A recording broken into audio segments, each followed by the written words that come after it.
Did you know the cervix changes position and texture depending on where you are in your ovulation cycle? Feeling your cervix can help you determine whether or not you are ovulating, and it's a great way to better understand your reproductive system. There's no special equipment needed to feel your cervix. See Step 1 for guidance. 1. Know where your cervix is located. The cervix is the lowermost part of the uterus, where it connects with the vaginal wall. It is located 3 to 6 inches, 7.6 to 15.2 centimeters, inside the vagina, at the end of the vaginal tunnel. It is shaped like a small donut with a tiny hole in the center. The position and texture of the cervix change throughout the ovulation cycle.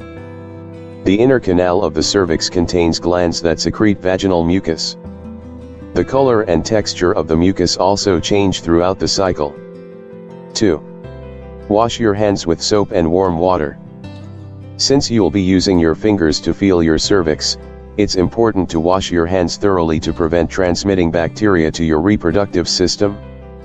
Avoid using lotion or hand cream before feeling your cervix, since the ingredients in these products can lead to vaginal infections.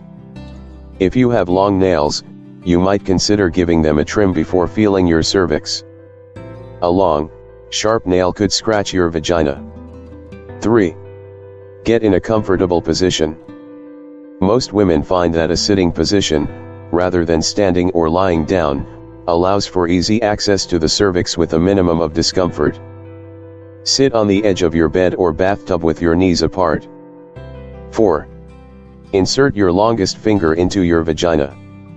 Gently move your finger into your vaginal opening and let it glide into your vagina.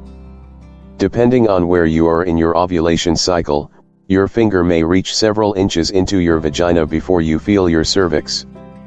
If you wish, you may lubricate your finger with a water-based lubricant to help it glide in more easily.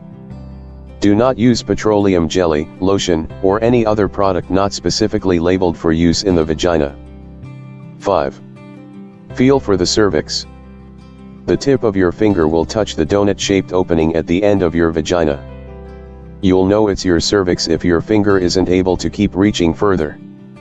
The cervix may be soft, like pursed lips, or firm, like the tip of your nose, depending on whether or not you are ovulating. 6. Determine whether your cervix is low or high. If your cervix is low, meaning just a few inches from your vaginal opening, that means you probably aren't ovulating. If it's high, located deep within the vagina, you may be ovulating. The first few times you feel your cervix, it will be difficult to determine whether it's high or low. Keep feeling every day over the course of a month or two, noting the differences in the position of your cervix from week to week. Eventually you'll be able to tell whether your cervix is low or high. 7. Determine whether your cervix is firm or soft. If your cervix is firm and tight, you probably aren't ovulating. If it's soft and has some give, you may be ovulating. The texture of the cervix during ovulation has been described as feeling like a pair of lips. During other periods, before and after ovulation, it's more like the tip of your nose, slightly hard with less give. 8. Determine whether your cervix is wet. During ovulation, the cervix will feel very wet with fluids, and you'll likely have an increased amount of vaginal discharge. After ovulation, the cervix will feel drier until menstruation occurs. 9. Use other methods to verify whether you're ovulating.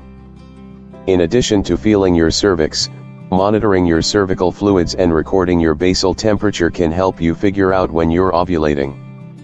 This combination of tracking methods is called fertility awareness, and done correctly, it's an effective way to determine when you are fertile. Just before and during ovulation, your vaginal fluid will become heavy and slippery.